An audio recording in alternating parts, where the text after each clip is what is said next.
बड़े बूढ़े कह गए कि बाबू अगर कुछ गलत हो जाए या गलती से कुछ गलत निकल जाए तो फिर एक बार में माफी मांग लो, चीजें दुरुस्त कर लो, क्योंकि जितनी सफाई दोगे उतना ज्यादा फंसते जाओगे। गलत और झूठ एक दलदल की तरह होता है। लेकिन मनोज मुंतशिर को यह बात शायद समझ में नहीं आई और इसीलिए हनुमान जी से जली तेरे बाप की कहलवाने के बाद पहली बार उन्होंने कहा कि हनुमान जी भगवान थोड़ी ना थे, हमने आपने बनाया। फिर राम जी को लेकर कहा उन्हें शक्ति कहां पता थी। लोगों ने कहा हां भैया, अहिल्या को पत्थर से इंसान बनाया था, ऐसे ऐसे बना दिया था।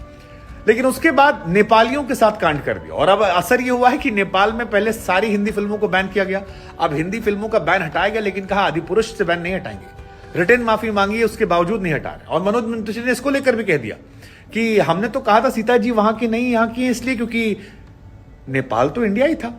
अब नेपाली भड़क दे रहे, कहने भाई कौन सी हिस्ट्री पढ़े हो यार, हम दुनिया भर में कहते नजर आते हैं कि हम लोग कभी गुलाम नहीं हुए और अब हमको कह रहे हो कि हम आप ही का हिस्सा थे। हम आपको बता दें कि नेपाल जो है 18वीं शताब्दी तक एक बड़ा देश था। बाद में अंग्रेजों ने कब्जा करना शुरू किया, लड़ाई हुई, फिर एक संधि हो गई थी जिसमें अंग्रेजों ने कहा कि हम संरक्षण देंगे, हालांकि आप फ्री रहोगे। और इसी वजह से नेपाल टूटकर कई हिस्सा इंडिया में आ गए, जिससे इंडिया में लेकर बवाल भी होता है। अल्मोड़ा में लड़ाई भी हुई थी। 1923 में अंग्रेजों ने संरक्षण समाप्त कर दिया था। तो नेपाल अंग्रेजों के संरक्षण में था, गुलाम कभी नहीं हुआ, तो वो इंडिया का पार्ट तो होगा ही नहीं। अब मनोज मुंतशिर ने कहा 1903 तक यहीं का हिस्सा था।